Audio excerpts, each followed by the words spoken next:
Okay, we're live. I'm Brian Berletic with the new Atlas, and joining me is Angelo Giuliano. We're covering this live. This is happening in Bangkok right now. This is, once again, it's the US-backed opposition out in the streets. They came out earlier today. They did like this, they call it car mob, and they were driving around the city. Not many showed up. And then the few who did show up, they've decided to linger behind and fight with police. And again, we'll keep hearing how it's the police provoking the protesters. But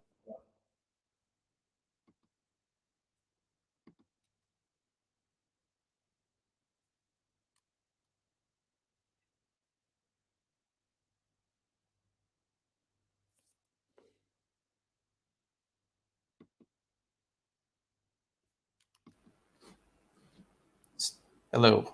Yeah, but I just lost you a few seconds. Okay. You were saying about the protesters provoking the police. That's where I left you. Yeah. So we watched them as they started confronting the police, pull out fireworks. They've got like these little like M80s and other explosives that are powerful enough to remove a limb, because one protester did actually lose their hand when one of these went off before they threw it at police. And so what was it going to do if it hit the police? And this is what they have been doing every time they come out to protest. So these are not peaceful protests. The organizers know this. They know that when they organize a protest, this is what's going to happen. So when they organize another one, they're doing it deliberately. They're holding the city hostage with their violence. This is what they've been doing for over a year now. And Angela, I think you can understand, because this is what you went through in Hong Kong. Yes, absolutely. Can you give us more information? I mean, this time we've seen various protests in Bangkok, but this time it seems like in the afternoon it was initiated by the red shirt, which was it's slightly different. Maybe if you could give a little bit of background. I was actually in Bangkok in 2010, so I saw. I mean, people were dying. I mean, they were like, you had some snipers shooting both at the police and the protesters. So if you could give us a little bit of background, and also who's behind this sinister Thaksin Shinawat, right? Yes. So this was from earlier today, what you see on the screen here. And you can see the common color might be red. And this was actually led by one of the red shirt leaders from 2010. His name is Natawu. And he was one of the main leaders in 2010. And what those protesters ended up doing was getting in deadly clashes with police and soldiers. And then at the very end, in May of 2010, they burned down sections of Bangkok. And as a matter of fact, because I knew this was going to happen, because it's been happening every single day, let me just, let me find where this is. And I want to show people kind of a recap of what happened with the red shirts in 2010. So let's move this over here. Okay, so this was April 10, 2010. This was when the violence first started. Before that, there was violence. There were grenade attacks, but no one had died yet, and they were isolated.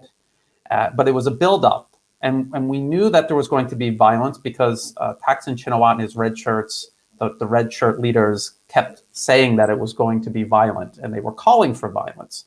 So this is the day of, and you could see this is kind of like in one day. This is how I think we should all look at how these protests here in Bangkok are going to go, because it's the exact same people behind them.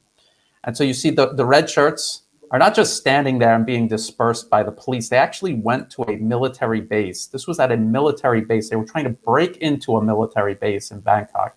Could you imagine what would happen to protesters if they tried to break into a US military base? I think there's signs on the wall in a military base in the US that says you will be shot dead if you cross the wall. So this is what was going on in 2010. You see the police have their rubber bullets. These are riot troops from the army. And you can see the red shirts are carrying clubs. They had machetes. They had anything they could grab a hold of, and they were fighting with the police. And you see the soldiers are being pushed back also. So this wasn't a vicious military crackdown. This was very violent protesters and the military and the police trying to keep it from escalating.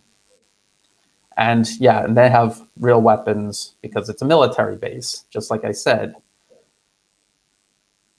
So the red shirts are backed by billionaire Thaksin Shinawatra, who's at the moment in Dubai, I believe.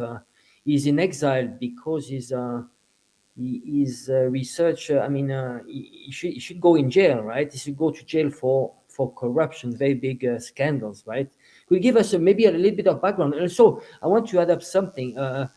Thaksin Shinawatra was working with Carlyle. He's very close to George Soros, and he's been backed by the U.S. So maybe you can give us some more information about Thaksin.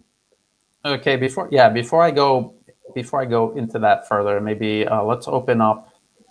Let's go back to the live here.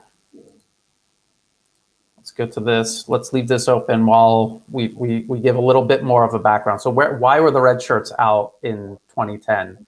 So Thaksin Shinawatra was.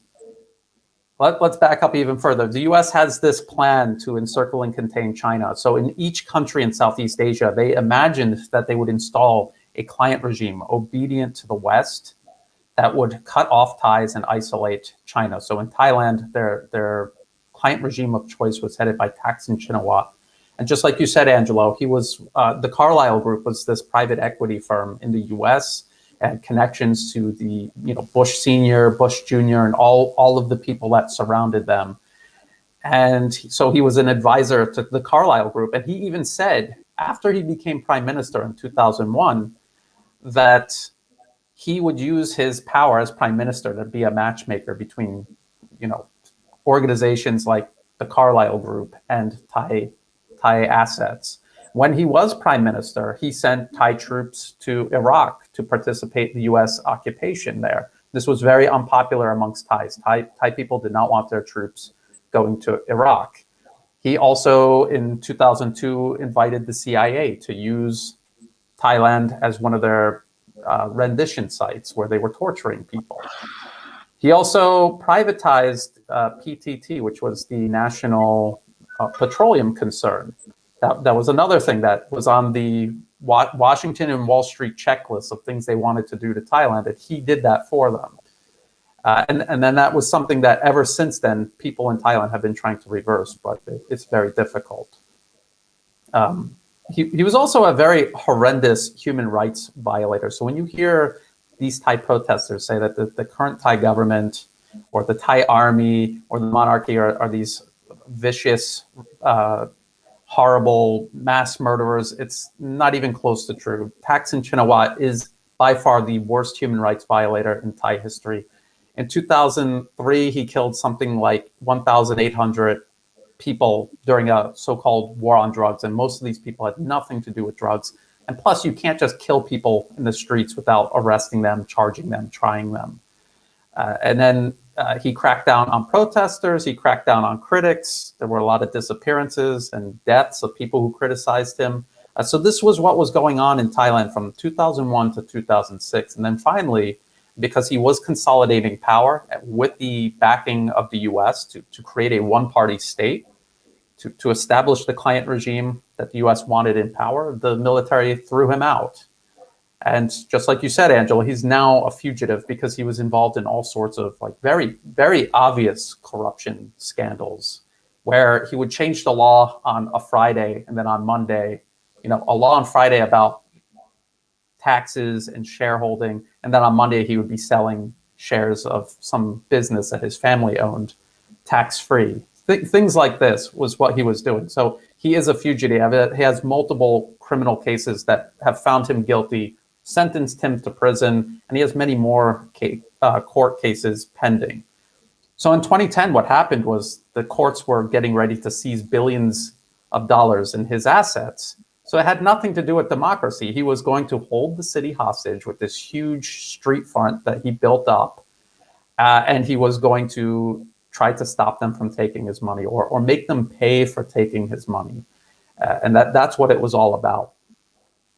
So we see this is live here. I'm going to switch back to the 2010 incident. Angelo, am I getting anything before I?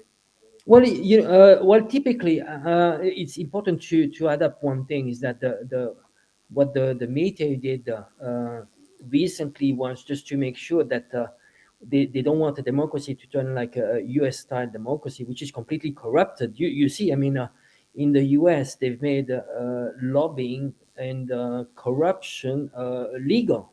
What they don't want to do in Thailand is to have the money being meddling into politics. You saw the corruption case, the case where you had Thanaton, who was actually giving money to his party. So this is the problem: is that many democracies are hijacked by money and become completely corrupted. So this is why sometimes you have militaries taking over because for some reasons which are related to sovereignty. Once you have meddling of NED and other NGOs which are not working for the country, they're working for the U.S. State Department interest. And then when you have money, which it's building up the world of for the elites, by the elites, for the elites, and they don't want that. And this is it's counterintuitive. You see militaries taking over, and you think people think, well, it's going against democracy. No, it's the opposite. It's about how you can block those foreign interference, and also those lobbies, those big lobbies that actually they transform a democracy for the people into a democracy by the 1% for the 1%. Look at those movements right now. Thanaton and Thaksin, what do they have in common? They are interested in money, in power and money for themselves. And the funny thing is that they portray themselves as being leftist socialist movement. It is not true. The first thing that Thaksin did was the same as he was working, in those hedge funds, private equity firms, is how I can get my hands into state-owned enterprises and sell them to my friends. And this is the problem. So it's very counterintuitive. People should understand that sometimes military taking over, it's about how they can restore into a real democracy. Exactly. And what people don't really seem to understand is that Thaksin Shinawatra was not working for the Thai people. He was working for himself, and he was being enabled by the US. And what was happening in 2010 was like this desperate last bid chance to try to get himself back into power. And he kind of did a little bit in 2011 with his sister Yingluck Shinawatra, who ended up becoming prime minister. But the power and the momentum of what he was building from 2001 onward was already diminished. And I just want to show people this article right here. This was during the 2011 elections. Thaksin thinks Pheu Thai acts. This is the name of his political party. So they're admitting that he was still running the party, even though he was a fugitive in Dubai. Here's a New York Times article. In Thailand, power comes with help from Skype. So he's running Thailand through his sister. His brother-in-law, this guy named Somchai, was also prime minister for a very brief period of time. So this is what he has been doing since he was ousted in 2006. He's been trying to run the country through proxies. He's running Thailand from a hotel room in Dubai. What country in the world would ever put up with that? And so this is one of the many things that's behind the 2014 coup that ousted Yingluck Shinawatra. And they kind of admit that Yingluck was just keeping the seat warm for Thaksin. But then you'll hear people try to argue, oh, what are you trying to say? That because she's a woman, she cannot be prime minister? I'm not saying that. I'm saying their campaign slogan was literally Thaksin thinks Pheu Thai acts, and they admitted it. And the New York Times admitted it. And the New York Times is on their side, is promoting them, is, they were key in spinning the violence in 2010. Let's take a real quick look. So the clashes are still going on now. What's going on? I want to just tell people what's going on right now in Bangkok they have slingshots with ball bearings, pieces of metal like this big that they're shooting at police. And this is about as effective as a rubber bullet being shot back at them. They're throwing petrol bombs, Molotov cocktails. They've got these explosives that they're throwing. And this is what they're doing in the streets. They today also lit another police booth on fire. So these are enclosed structures that the police use for traffic control. And they're burning these down, and they're complaining about the government wasting tax dollars, but they're burning traffic control booths down in Bangkok. So this is what's going on. Yes, so people in the comment section are helping answer some of the questions about, because now we have this billionaire Thanaton, and people are asking, is he linked to Thaksin? Yes, absolutely. Their political headquarters are literally next door to each other on Peppery Road in Bangkok. And Pheu Thai, Thaksin's party, nominated Thanaton as their pick for prime minister during the 2019 general election. So let's go back to this video. This was, again, April 10, 2010. This is how bad it was getting. There were these clashes. The red shirts wanted a bloodbath. That's why they tried to storm an army base. They hoped that the army would shoot somebody and kill them, but it didn't happen. So this is at nighttime, and you can see these protesters are doing exactly what the protesters are doing in the street in Bangkok right now. So they're fighting back and forth. See the slingshot. And then as the police were moving in, there were grenades. And it wasn't the military or police throwing the grenades, it was militants among the red shirts. Now let's kind of speed this up because here they are. So these are, they call them black shirts. The black shirts were part of the red shirt movement. They were militants brought in. That's an AK-47 right there. That's not a slingshot. That's an M16 with an M203 grenade launcher underneath. Okay, so there were all these weapons brought in on April 10, 2010. They killed a whole bunch of people, including some of their own protesters, and they did it deliberately. They wanted an escalation. This is a soldier. There were soldiers that died that day. They were the first people to die were soldiers. And now this is a clip, and I cut it before you see the person die. But this guy with the flag and this guy right here moving with him, they're waiting for something. The guy with the flag has no idea. This guy does. They shot him in the head. The protesters, the militants brought in by the protesters, shot him in the head. They brought him on the stage, and they put his picture on the front of Voice of Thaksin, their propaganda magazine. So this was the game that they played in 2010 to go from these protests that were not working, that were kind of dying out, to escalate and radicalize them. So this is what we have to watch out for now, because they're at that stage where just a couple of hundred people show up for these protests. They're losing steam. They're unpopular. So the next step is what? Go home and give up, or get people killed, radicalize, and escalate. Angelo? Well, just in case, I'm sharing some other links, like different footage of current live footage from Bangkok. I just want to add something. When you look at the Colored Revolution playbook of Gene Sharp, he was so that there was many colored revolutions. Some of the first ones were Myanmar 88, Tiananmen Square 89, and so on. Within this playbook, what they need desperately is how can we create martyrs. Martyrs is by creating martyrs. Either hopefully they're hoping that the police might actually kill one of them, or in some cases you had in Maidan snipers that were shooting both sides. They were shooting protesters and shooting at police. So once they have martyrs, they can draw more attention, especially on the silent people that are not politicized. Make them politicized. But what they need in order to do that is how they can hijack the whole narratives. And this is why when you look at Thailand, most of the medias are in the hands of those billionaires. So they hijack the narratives, and this is why they can somehow draw more attention. But and again, in order to have a successful revolution, you need to gain momentum. We're far from that, but it's important to draw attention about how those revolutions work.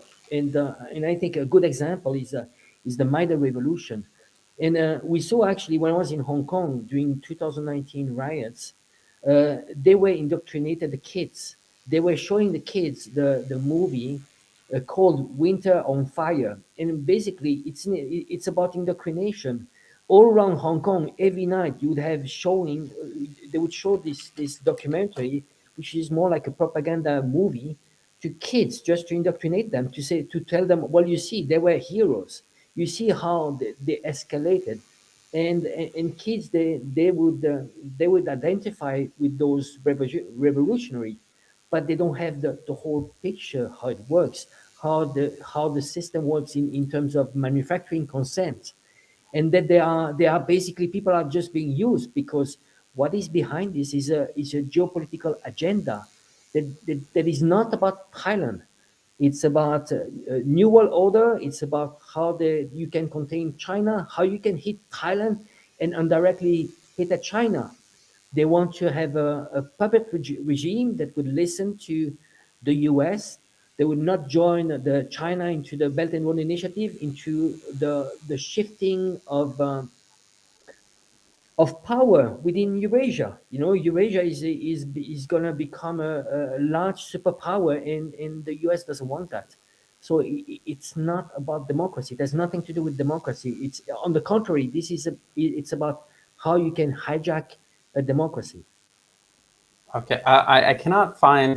Maybe you can check for another live stream, Angelo. And in the meantime, Yep. I want to finish up with what happened in 2010, because this is what they're trying to do all over again here in Bangkok. So this was after that. So for weeks there was this kind of fighting in the streets of Bangkok. Up almost 100 people died, and then at the very end they burned everything down. So this is Central World. This is a major shopping center in the middle of Bangkok. They burned that down. They burned buildings around there down, buildings near Victor. That's an injured soldier. So how did that happen at the protesters unarmed?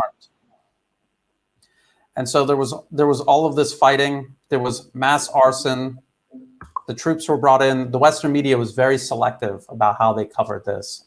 When you followed the Western journalists on Twitter, they would be out in the streets hiding behind tanks with the army from the grenades and the guns being used by the militants with the red shirts. But then when they get back to their newsroom, they're talking about how the army is cracking down on mostly unarmed protesters.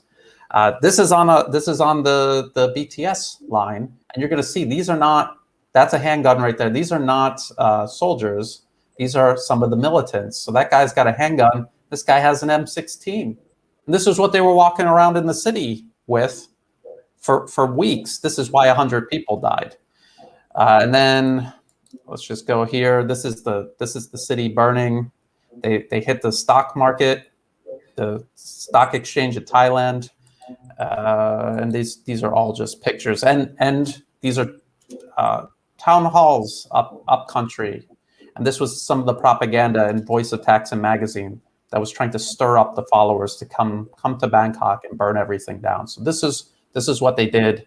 And here was them comparing it to the Arab Spring. So there was already that whole element of bringing the Arab Spring to Thailand. And this is from Human Rights Watch. Now, if you listen to Human Rights Watch today, they'll pretend like none of this happened. But this is them admitting that the first people that died were Thai soldiers, and they were attacked by these armed militants from amongst the red shirt protesters. And I've covered all of this. They talk about this guy. His name was Sadang. He was this Thai general. That's him with Thaksin in Dubai. He was the one leading these 300 to 500 militants in Bangkok. So I just thought it's important to point that out. And so today, when you see the same red shirt leaders in the streets bringing mobs out saying he wants them to be peaceful, but he knows they're going to do this. They came with explosives and weapons to fight the police. They know this.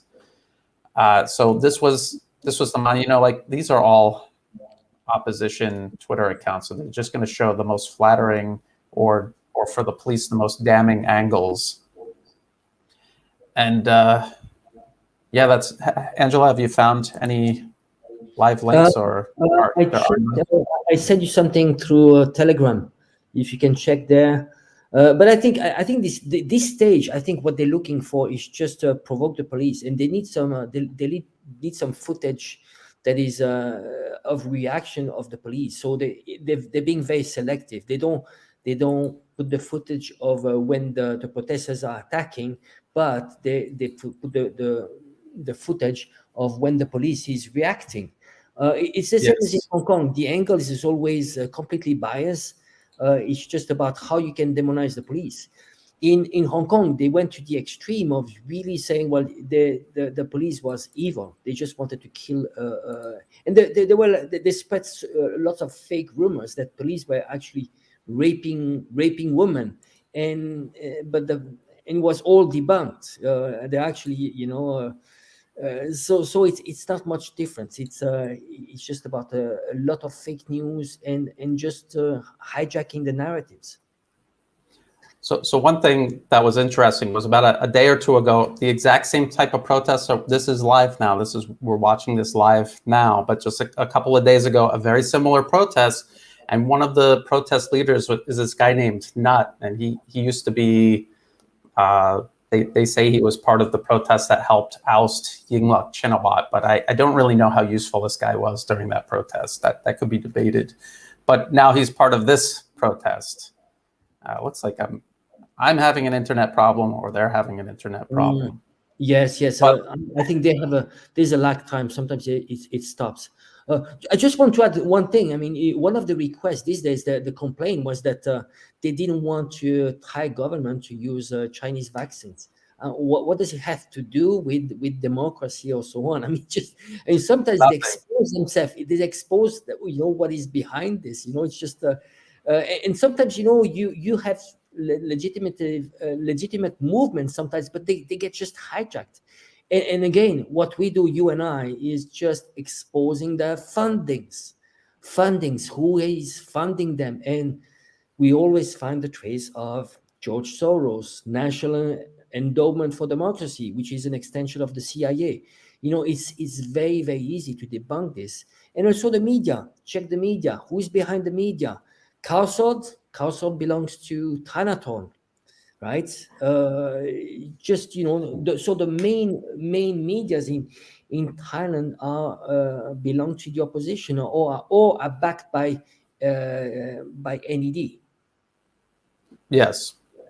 So the point I wanted to make was the leader, this guy named Nut, who came out, I think, like 2 or 3 days ago, one of the more recent protests. He said, they come out for peace, and if the police didn't show up, there would be no violence. But when you watched that protest unfold that night, the protesters had explosives, and they had all of these things prepared. And so what happened? Did the police provoke them and then they ran to 7-Eleven to pick up explosives and petrol bombs? I don't think so. They come prepared for violence. That's why the police are out there. And plus, their protest objective for that night was to go march on the prime minister's house where he lives with his family, which would be unacceptable. You could not do this in any country and expect the police to just stay off the street and let you do it. It would never happen. So these are the kind of things that the opposition says every single day to justify what they're doing. And the media just repeats it unquestioningly. This was CNA with Mei Wang from Singapore talking to this protest leader, and she didn't question how flawed that logic was. And she's out there almost every time these protests happen in Bangkok. She sees the explosions. She sees the protesters provoking the police, and yet she just unquestioningly lets people say that and doesn't push back with any sort of question. I don't know. It just seems strange how no one will do that. But when the police are firing back, rubber bullets, there's all of this criticism from the Western media about this isn't to international standards, which is not true. Actually, if you read the international standards regarding less than lethal weapons, especially rubber bullets, if you have a line of violent protesters throwing things at you that can injure you, you're allowed to shoot rubber bullets back. Plain and simple. It says it in black and white in the UN zone guidelines. So maybe some of these protest leaders that keep saying that, they should actually read the guidelines before they say the police are doing things beyond or without guidelines. And this was the same case in Hong Kong, Angela. I remember watching a lot of the footage of the Hong Kong police, how patient and professional they were, and how the Western media would just say how they're like animals, just brutalizing these poor kids. And it couldn't be any further from the truth. So I think that's why it's important to do these live streams to show you, you know, like the police just standing there. They're not going after anybody. It's the protesters coming to them constantly, or destroying things and forcing the police to intervene because they're destroying property. Yes, in Hong Kong, well, just being factual, the yellow vest in France, 10 people died, over 20 people, they lost an eye and hands, they were losing hands. It was just terrible, you know. Then you draw the parallel with Hong Kong. Nobody died after 1 year of very, very violent riots.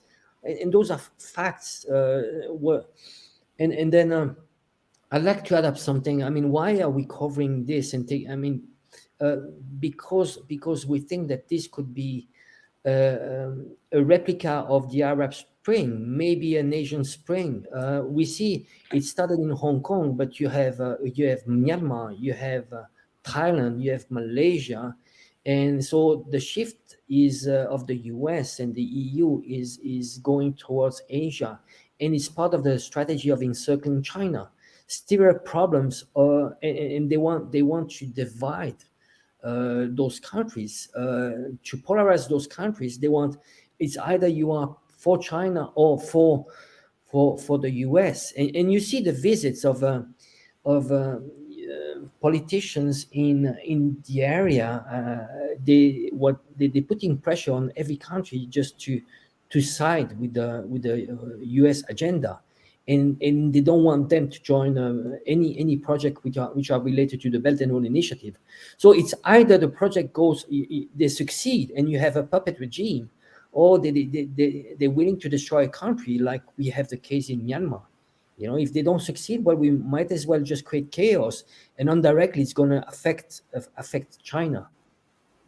Exactly, and I think people like Thanong, who went to visit the United States before the 2019 election, I don't think that he understands that the reason the US approached him, it's not because he's such a genius or will make such a good leader. It's exactly the opposite. They know that if he ends up running the country, it'll go off the end of a cliff. That's what they want. This is what they want. This is why they put Thaksin in there. They knew he was going to run the country off the cliff.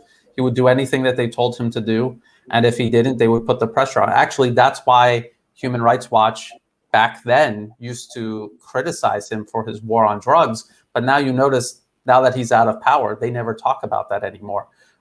If they were sincerely outraged by his war on drugs, wouldn't that be something they would still talk about? Like, how could this guy want to come back to power after everything he did? But it just goes to show you how things like Human Rights Watch and Amnesty International, these are just tools to keep the opposition in line. If they criticize the opposition, it's to keep them in line. But more times than not, it's to cover up their abuses and focus only on the reaction of police or the military or other groups that the US-backed opposition is tormenting.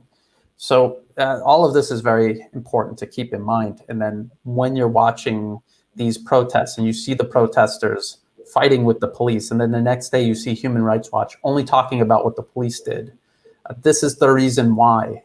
I actually, very recently, the police were standing there, and the protesters were throwing explosives at them for like 5 minutes straight.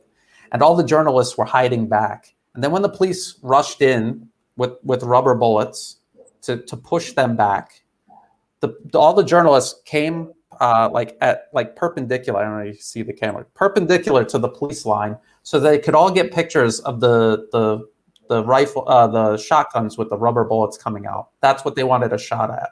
And then they will put that on Twitter and they will say, look at the police shooting at the poor protesters. And they'll never talk about the explosions.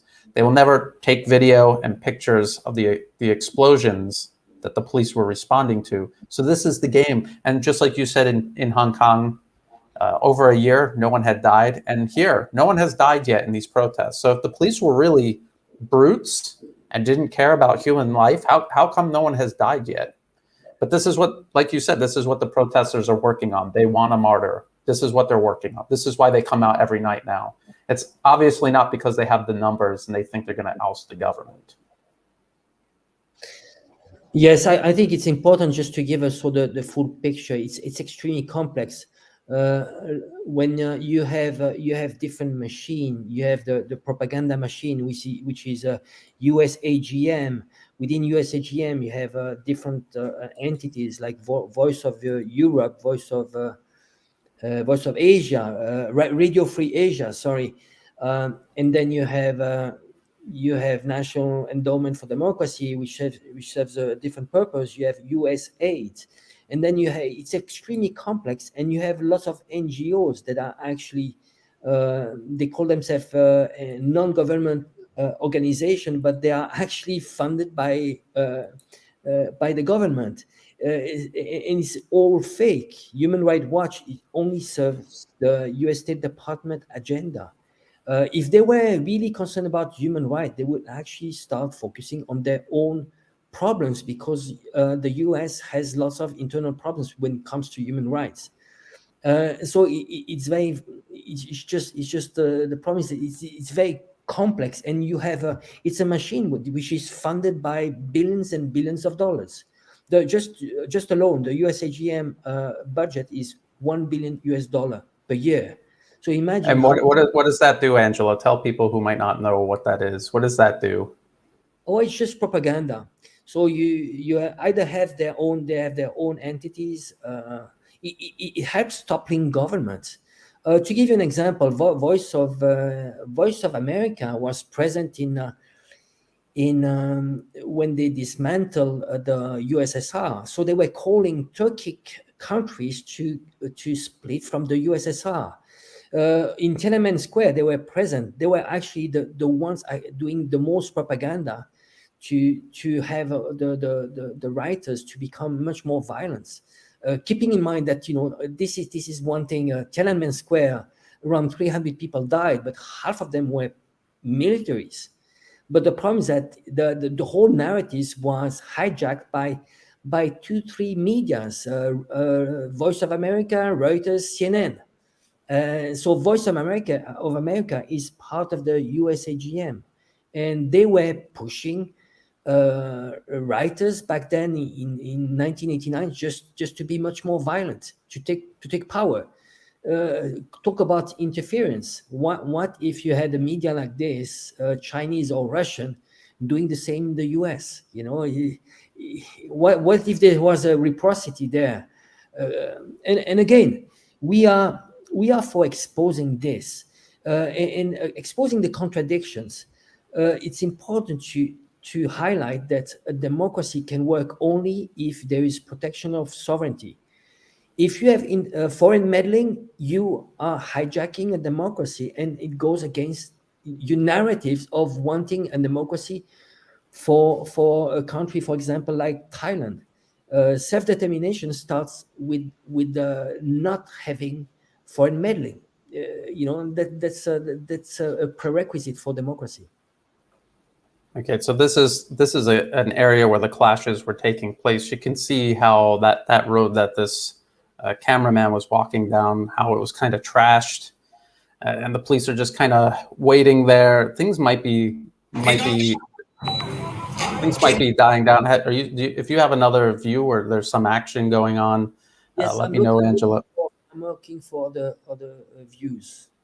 But I think what you just said there was really important about the Western meddling, the foreign meddling in any nation's internal political affairs is unacceptable. But what you will see so many times is these US government-funded opposition groups. Like here in Thailand, you have Thai Lawyers for Human Rights and iLaw and Project Thai. All of them will say the same thing. They will all say, well, we're taking the money. Here's some people cleaning up. I don't know if they're part of the protests or they're just local people cleaning up the mess, which is usually what happens, because the protesters very rarely clean up after themselves, if ever. So they'll say, we take the money, but we don't have, they don't tell us what to do. But how many times have we caught the NED having, Zoom meetings with they thought the opposition in Belarus, and that's all they talked about was how they were directing everything and handpicking the opposition government that they were going to put into power, not just in Belarus, but in Russia also. They admit that in Serbia with that Otpor organization, they were directing that. They were meeting with them in secret. We were just looking at a WikiLeaks document, you and I, Angelo, when we were doing a recent episode of Inflection. He secretly went to the US to one of these seminars where they train you to overthrow your government, and he was meeting people in Washington secretly, and then they send him back. So they do it in secret. And when you ask a criminal, did you do it? They're going to say no. When you ask the US Embassy, are you meddling? They're going to say no, because if they said yes, it wouldn't work, right? It wouldn't work. The whole point of it is to do it without people really noticing it, for them to believe that it's genuine. So this is the game that they're still playing. It's 2021 and they're still playing it. And again, this is why we do what we're doing, is to show how the Western media is interfering, how these governments are interfering, the US, the British government, the EU, the European Union, as a whole. They have institutions that do this meddling, but then also certain political parties in European countries also get involved, like the Green Party in Germany. So let's see. Are you able to find anything, Angela, or does it look like it's? I sent you a new footage just from earlier, but it seems like more quiet now. I just want to add something. I mean, now. Brian, can you give me just one example of a color revolution that brought something positive? Look at those revolutions. Syria, it almost destroyed Syria. Libya, it created a completely failed state. Ukraine, the U.S. State Department, they spend $5 billion to topple a democratically elected government and to divide completely the country. Now you have a new constitution which is actually mob rule. It's going against the minority of Russian speakers, and in reality, it's in a far worse state. Ukraine is in a very bad state right now. Ukraine had most of its trading with USSR, with Russia, and what the US did and EU did was to make sure that it decoupled from Russia, its neighbor, in favor of a distant neighbor that actually doesn't care about Ukraine. Ukraine used to have a transit fee of gas with the Nord Stream. Now, because of Nord Stream 2, Ukraine will not get $3 billion per year of fees, transit fees. So you see, the thing is that they use countries, and then they betray them. Well, you see, I'll give you another case of where they're betraying partners. Well, Afghan government. The USA is leaving right now Afghanistan, and all those partners, they are on the ground, and they are going to be killed, or they're not. I mean, you just use them for so many years and then you leave. Yeah, they don't have a very bright future ahead of them. To all those people that were working with the US, it's just useful idiots.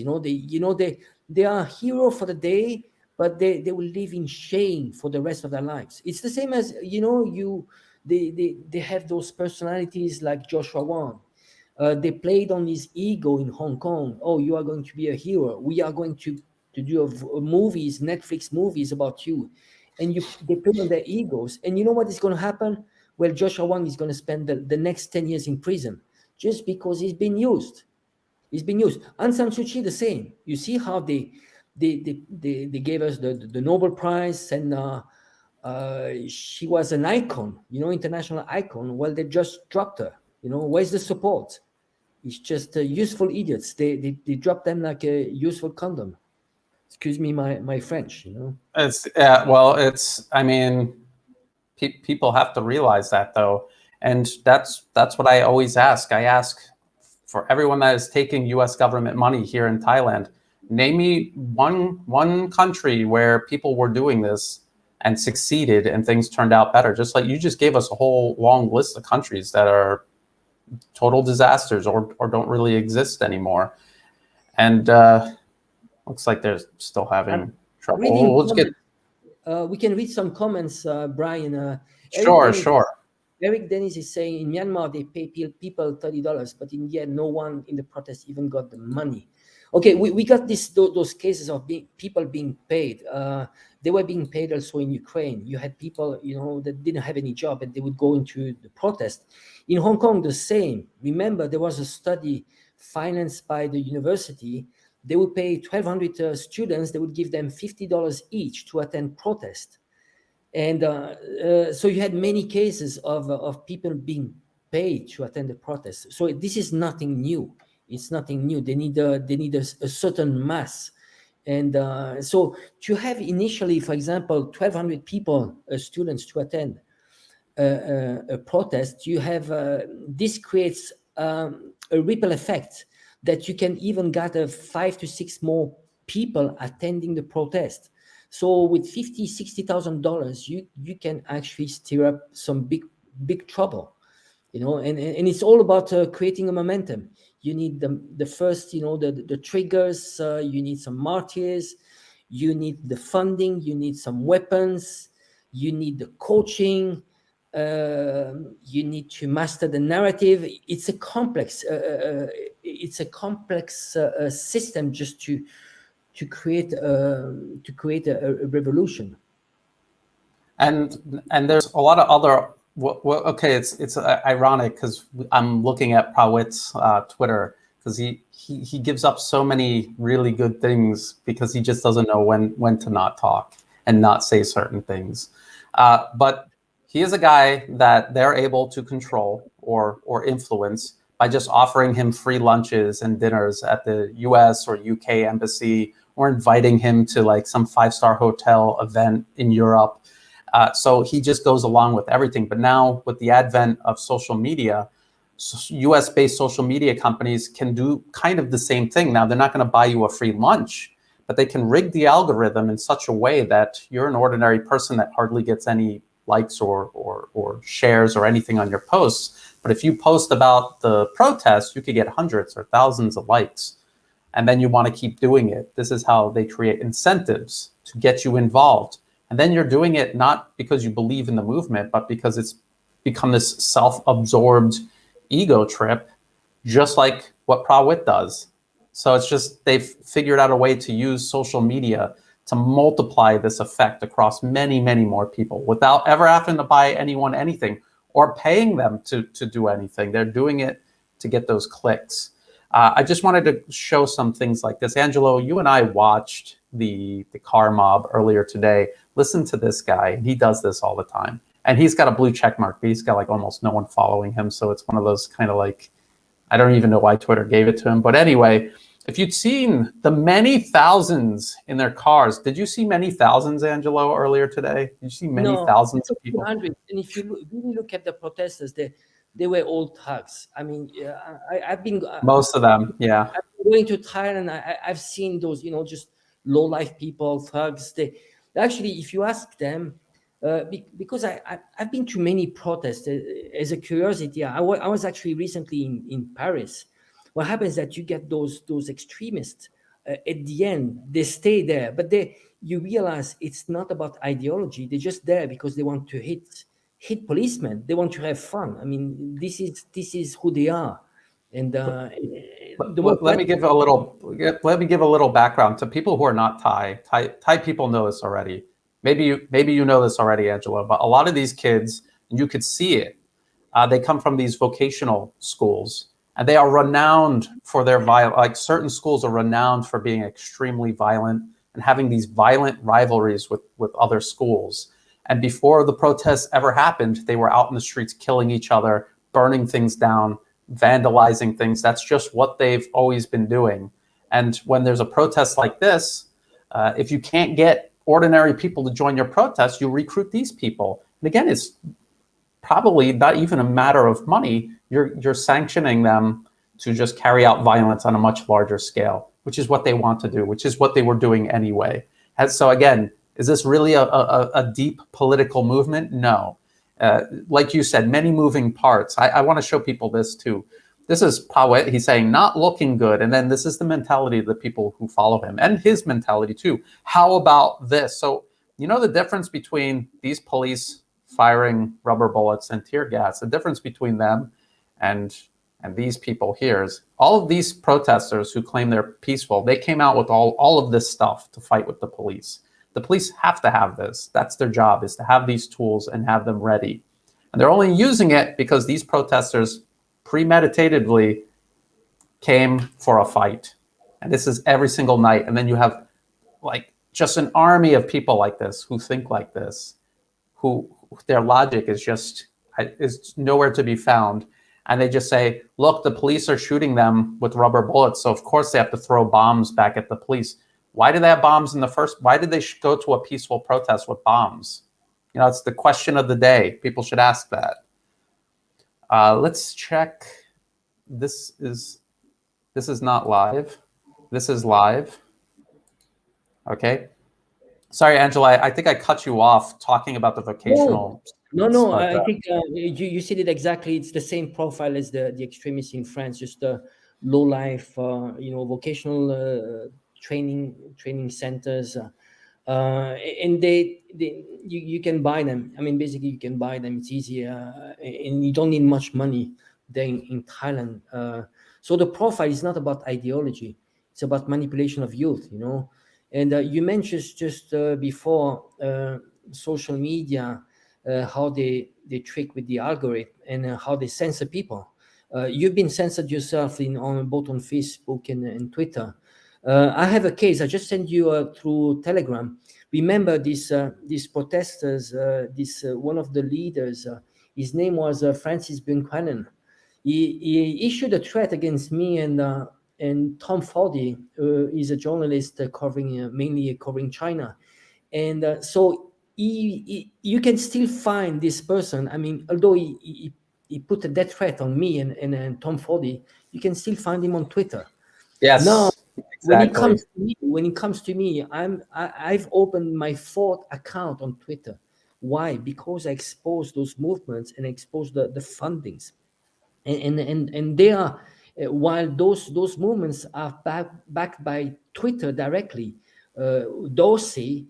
They even issued their own emoji, which is the Milk Tea Alliance. The Milk Tea Alliance, basically, most of the surrounding countries surrounding China, they are actually working together on demonizing China, creating fake news, and steering up problems. So you have Malaysia, you have Thailand, you have Myanmar, they're all cooperating together. So you see, this initiative starts from a social media, which is working very closely with the US State Department. So how can it, it's just being monitored by the US. It's a blatant, obvious thing, Yes, and we talked a lot about that in the last episode of Inflect, which is going to be put out on Monday and Tuesday of this week for Patreon and then for everyone on YouTube. I want to hit some questions here. Unnamed, last name. This person sent some information to me about the situation in Myanmar, where the National Unity Government and their violent armed supporters are attacking COVID-19 relief points. Like places where they're testing or giving out vaccines or whatever, they're attacking that. And this is kind of related to what's going on here, how they're using COVID, taking advantage of COVID to either complicate the crisis further or to use a perceived disorganization of the government to call for them to resign. And then we'll have to have a change of government in the middle of a crisis. And then the people who want to get into power haven't told us what their plan is to do it any better. So yes, the situation in Myanmar links up with here in Thailand, because these protesters have claimed that now they're out in the street because they're upset about COVID, but they're still spray painting, for the government to get out and all of the demands that they had since before COVID started. Raza Kazamas, I know they're joking, but this is actually a frustration a lot of Thai people have about the Thai government being too easy on the protesters. But just like we saw in Hong Kong, we can only hope that the Thai government understands what they're doing and they're being very patient and they're waiting. So here's a fire. I don't know why anyone's not putting that out. But this is what the protesters were doing all night. So, before we went live, they lit a police box on fire. This is actually it's like a small building that they use to control traffic. And you could probably fit like 5 police officers in there at a time. And kind of expensive because they have air conditioning because the person's going to be in there all day in a hot intersection in Bangkok. So this is what they're doing. So the Thai government, it seems like they're being too easy on the protesters, but they're playing the long game. They're being patient. They know every time the protesters trash the city, it wears on ordinary people's nerves. It turns them against the protests. And then it'll enable them to possibly, hopefully, maybe pass something resembling a watered-down national security law where they could start putting the leaders of this into jail, where they could start acting out against Facebook and Twitter, who are enabling this, just like you said, Angelo. And as you can see, even at the height of this protest, even at the height of it, there were not that many people out in the street. So this camera crew is like walking around trying to find the protesters. Where are they? This is why the government's being patient. If they ended up killing people or escalating it on their part, I think that would play into the opposition's hands. And could you imagine what the Western media and the fake human rights groups, the Western human rights industrial complex, how they would react to that? I think the governments in Thailand, they're walking a fine line, like many other governments in the region, is how they can keep a quite open society and having this meddling of foreign interference through National Endowment for Democracy, through all those fake NGOs, and at the same time maintain their sovereignty. So the thing is that if they have too tough national security laws, then they are going to be demonized. It's the same. We saw it for 20 years in Myanmar. They did everything they could. I just want to put this on the screen real quick because you were just talking about. I want people seeing is believing.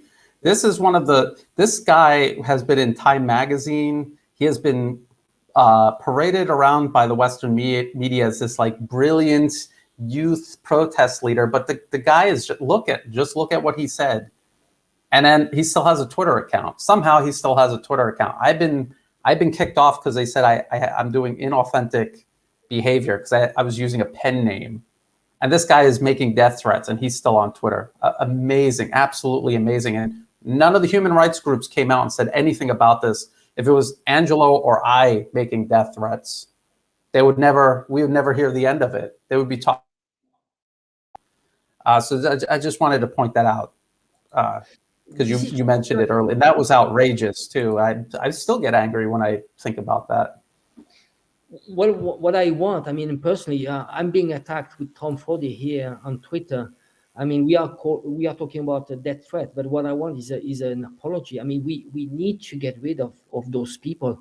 They cannot put death threats like this. I mean, and it's not about me. It's about what kind of society are we running into? I mean, do we want a society where you have like people putting death threats like this just for what? For ideas, the only thing you and I are doing is just exposing the funding and the meddling. That's all we're doing. At the end, only Thai people, they will decide for what is good for them. Yeah, and we will agree on whatever the outcome, but it's important to outline, that what is happening right now in Thailand is very similar to Hong Kong. It's going against democracy, and we are exposing all this meddling. And the purpose behind this, again, this is related to the encirclement of China, and it's the risk it's important to understand also the risk. Look at what happened at the Arab Spring. Well, do you want this to happen in Southeast Asia? No. I mean, this is why we very cautious now, very careful, just to let people understand that the risk is chaos, complete chaos, because this is a divide and conquer strategy. The same as they tried in Hong Kong. They tried to polarize people. They force people to be, you are either against the government or you are for China. And why there's a majority of people, there's a silent majority everywhere around the world. People are not politicized, but they want to go on with their life. They're not politicized, but they want those majority to take sides and to polarize society. And the outcome is creating chaos. While the government the role of the government is maintain unity, and you need to find what unites people, and you need to work out the differences. And this is politics. Democracy, it's about accepting each other's differences. It's not about throwing petrol bombs just because you're angry. If you are angry, you have the right to vote in Thailand. The outcome for those protesters, it didn't go the way they wanted in 2019, right? They lost. Well, why don't you follow the decisions of the democracy? It's just so this president has been elected. There's in 2019. Correct me. Is it correct, Brian? He's been elected in 2019. This government here. What can you say? I was getting this up about that Francis guy, because you were just saying about how this is about encircling China. And so do you think it's a coincidence that Francis is vehemently anti-China? And this is Time magazine. I just got done saying, people don't believe me when I say these things. Time magazine was promoting this Francis guy who made a death threat against you and Tom. This is the Time article about him. And let's see. Yeah, he performed a song outside the Chinese embassy. So what he and some of these other youth protest leaders do, they like to go and protest at the Chinese embassy. And what is he talking about? About being a slave again? Like, it doesn't even make any sense at all. Could you imagine going to the Chinese embassy in Bangkok, complaining about like Tiananmen Square decades ago, about lies about what things that never even happened, while the U.S. is occupying all of these countries right now and murdering people right now in their own countries, and you never go to the U.S. embassy for a similar protest? It just shows you how ridiculous it is. Now, Angelo, I sorry to butt in like that with that, but I was looking for that because I worry that when we say things like this, people might not believe it. And I just, there he is. That's his face. That's him. This is the guy who made his death threat, and he's in Time magazine, and they never talk about it. And they talk about how it's linked to Hong Kong. And again, what is the whole thing about? It's the Milk Tea Alliance. It's the Milk Tea Alliance, and that they have all of these other excuses as to why it exists. But the only reason it exists is because it's anti-China. I just wanted to throw that in there. Yeah, I remember. You were saying 2019. Are you talking about the elections here? Yeah. There were general elections here. The current government is an elected government. Exactly. Thanaton's party lost by over 2 million votes, and Thaksin Chinawat's Pheu Thai party lost by over 500,000 votes. And then the current ruling party put together the largest coalition. That's how democracy works. So when I hear people say pro-democracy protests, no, they're rejecting the results of the election. That makes them, like superficially, that makes them anti-democracy. They're rejecting the election, and now they're trying to extra legally get their guy back into power, I should say.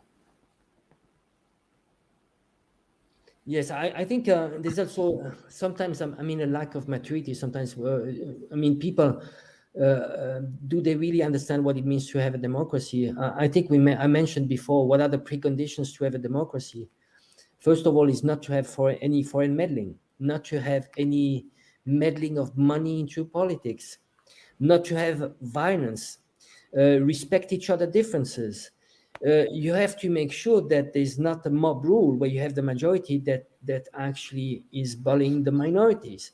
I mean, and all this requires maturity. So it's really important just to let those people understand that they're claiming they want freedom and democracy, and actually it's completely the opposite. They are suppressing the others people's freedom of speech. There's lots of people that are peaceful. Well, once you resort to violence, you are pressing others people's freedom of speech. And I lived it when I was in Hong Kong. I was afraid for 1 year. Myself and my partner and my son, where we were going out in the streets, we were afraid to speak Mandarin. So this is when I realized that they suppress my freedom of speech.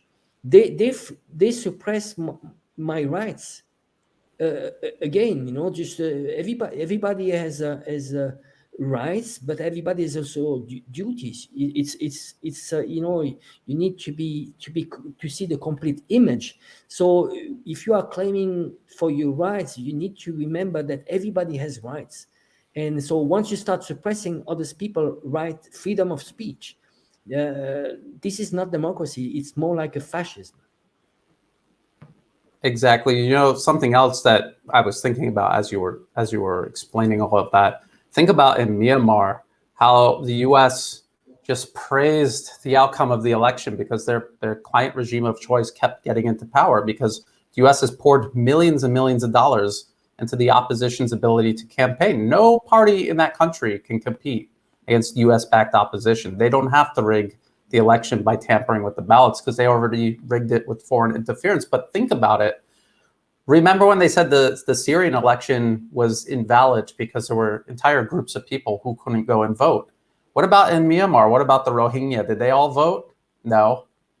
And Aung San Suu Kyi and her National League for Democracy would not in a million years let them vote. And yet they were praised by the West for their win in the election, an election where there were people who were disenfranchised, who were unable to vote. So this just goes to show you this idea of democracy. This is just a smokescreen that they're doing all this behind. It's a system to control people, and they're calling it democracy. It's a system of basically validating imperialism. It's like if the British wanted people to have a good opinion of imperialism because they couldn't just do it by force. This is what they would have come up with, because that is what they came up with. They came up with this facade of democracy that they're using to control people, because they obviously don't stand by any of the principles. That's why you see the contradiction between what they say about Syria and what they say about Myanmar and Ukraine, because it all depends on whether their client regime got in power or not. And when it doesn't, then the democracy is flawed, or it's a dictatorship. And then when their person gets in, no matter how flawed it actually was in reality, they won't say anything about it. The thing with Myanmar, people should really keep that in mind. The Rohingya live there, but they can't vote. And they have these elections, and then they're saying, well, they voted, case closed, but there's a whole group of people that couldn't vote in the election. Yes, I'm glad you mentioned Myanmar. It's important to remember the paper that the meeting of the IMF, George Soros, and all the staff from the U.S. State Department, and you had also Kenneth Roth from Human Rights Watch. They met in 2010. Why did they meet in 2010? Was because after over 20 years of sanctions of Burma or Myanmar, now it's called Myanmar, they started to make some concessions, and they say, okay, we are going to do a transition towards democracy. But then they met and they were like, how are we going to loot Myanmar? Because it's about looting. Those are predators. They are predators. It's all about money and how you can hijack completely a country. So the talk they had in 2010, this meeting was, by the way, organized by Asia Society, and you had even George Soros in person attending the meeting. So it's about looting the country and hijacking the democracy. So from 2010 up to now, you had 10 years of Myanmar democracy being completely infiltrated, hijacked by Western powers. when it comes to Myanmar, it's not only the US. You had the EU, you had government from Germany, many governments just meddling. So when you have that, the function of the military is the last entity that can actually oppose the hijacking of a democracy and a country. It's about self-determination. Again, you have democracy. If you don't have any sovereignty, you cannot have democracy. It's as simple as that. If those people that are claiming they want democracy and they accept to be funded by National Endowment for Democracy, they're in complete contradiction. You cannot be funded by foreign government and pushing for democracy. It's impossible. Doesn't make sense. There's a little technical glitch. I think maybe you're coming in a little lower, Angelo, than I am. And okay. Actually, when we do inflection, I end up having to adjust the audio because maybe you're not close enough to the mic or something. Yeah. But anyway, maybe you don't have to do it because there's a setting here where I just kind of bumped it up a little bit. But I just want to see if there's any feedback from the audience. Is Angelo and I, are our voices about the same volume now, or should I bump it up a little more for Angelo? We'll wait in the comments. Maybe, okay, so it's a little better now, right? Good. Okay, so yeah, and well, we're still watching. The media is still hanging around. This is Din Dang area, so this is between, say, where Victory Monument is, and then Hoi Kwang, and that whole area where the Chinese embassy is actually, but I don't think that that's related. I think this is just a place where they like to go to stir up trouble often. They like to pick the same place to kind of make it easy for everyone to just keep coming back every time they do this. Yes, there's also one thing that those movements, opposition movements, have in common is, when it comes to Myanmar, Malaysia, and Thailand, they are all opposed to the Belt and Road Initiatives. So how can you justify that? Belt and Road Initiative is about building infrastructure. Infrastructure is the foundation for building prosperity. So they are opposing building infrastructure. And this is completely absurd. It's completely absurd. And we had the case, remember the video where you have a representative of the US State Department is saying, well, it was in Malaysia, he's saying, oh, we've been funding them for a long, long time. And guess what? When they got elected, the first thing they did was to stop some infrastructure project they had with China. So you see what they have in common is a common hate of China. They're building up this demonization of China in the region, while China has been working together for thousands of years. They cooperate, they are neighbors. You cannot go against a reality. And most of those countries, because of migration, they all have actually, they're all ethnically Chinese for a certain percentage. Look at Thailand. There are how many ethnic Chinese, how many Thai people, they claim at least 10-20% of Chinese blood. So when I hear Pravit, which is working for Carlson English, he's telling to his audience that his audience should not eat any more Chinese food. They should eat hamburgers and hot dogs. This is just disgusting, and it's actually racist. It's putting himself as even though he's Thai, but he's behaving like a white guy. Like a white racist. He's acting like a white racist guy. But even white racists, I think, sometimes eat Chinese food. Well, it reminds me, I gave you the example of the slave. Remember, there was a slave of the field and slave of the house. You had the slave of the house. He looked at himself being superior from the slave of the fields, and he used to love more his masters than the master loved himself. And that's the people like Pravit are like this. He identifies himself as being a Westerner. He's very proud of his level of English, and he looks down on people that are actually more traditional. more tradition in a sense that, well, Thai people, they love their kings. And for him, it's not modern, it's not cool, it's he wants to have a Western style democracy. Well, you know what, Pravit, why don't you go to the US and ask all those homeless people, all those people that don't have access to education, they don't have access to healthcare. In Thailand right now, if someone has COVID, it will be taken care of the states. What the US wants is to create the same model, and it's a model of predators, of elites. It's a government for the elites, for the 1%, by the 1%. So it's just disgusting. Those people, I would call them collaborators.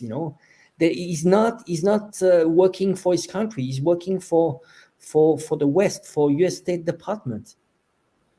I think you brought up a really good point. He will never. I mean, I think part of the reason why he doesn't like the Thai monarchy, he doesn't support it. He claims he's for reforming it, but we all know that that's just them. They want to abolish it, and he does that exactly like for the exact reason you said, because it doesn't seem Western. He wants to prove that he's Western, that he's above all this. Oh, that's a Thai thing. I'm above that. I'm one of you guys. And he doesn't understand because, as an American, I would still be in the room whenever an Asian person or a Black person left the room. And then I would hear the people with their racist jokes and stuff. They pretend to respect them face to face, but they don't. But they don't. A lot of them don't. America is a hugely, especially in the government, a hugely racist country. Their foreign policy is hugely racist. They dress it up, but it's indistinguishable from the British Empire's their view of people outside of their culture and society. And you could see evidence of this everywhere you look. And people like Pawit, they don't understand. They don't understand that they're being used, and these people will never respect them. And I think Westerners involved and in support of imperialism and supremacy, I think that they have more respect for foreigners who stand up for themselves and what they believe in than people like Pawit, who scrape and grovel at their feet. They kind of enjoy it on one hand, but on the other hand, they think very little of those sort of people. And I just wonder if he ever gets that kind of impression, or he ever thinks about that. But there's just so many people like that.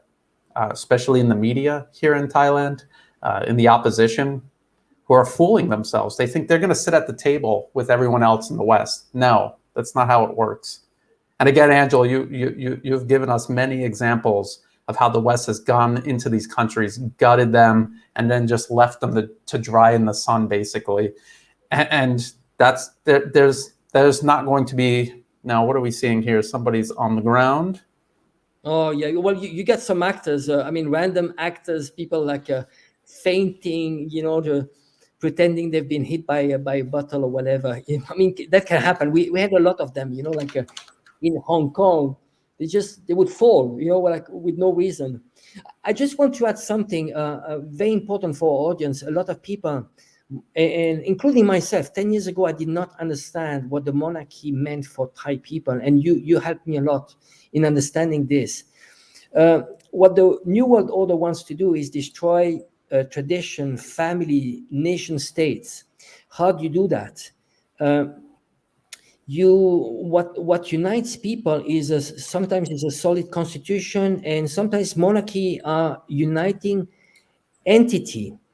What the monarchy in Thailand for 700 years has worked as a uniting force, and this is why Thailand has never been invaded and colonized, and they don't understand, and this is why for the West, in order to penetrate Thailand, to subvert Thailand, they need to destroy the monarchy.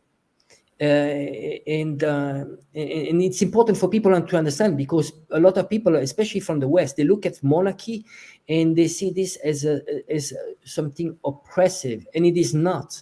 Most Thai people, they love their king, and he has a limited power, but he's a uniting force, and this is why if you want the West and the US, in order to divide Thailand, they're hitting on the monarchy, and they even want to rewrite the constitution, the same as they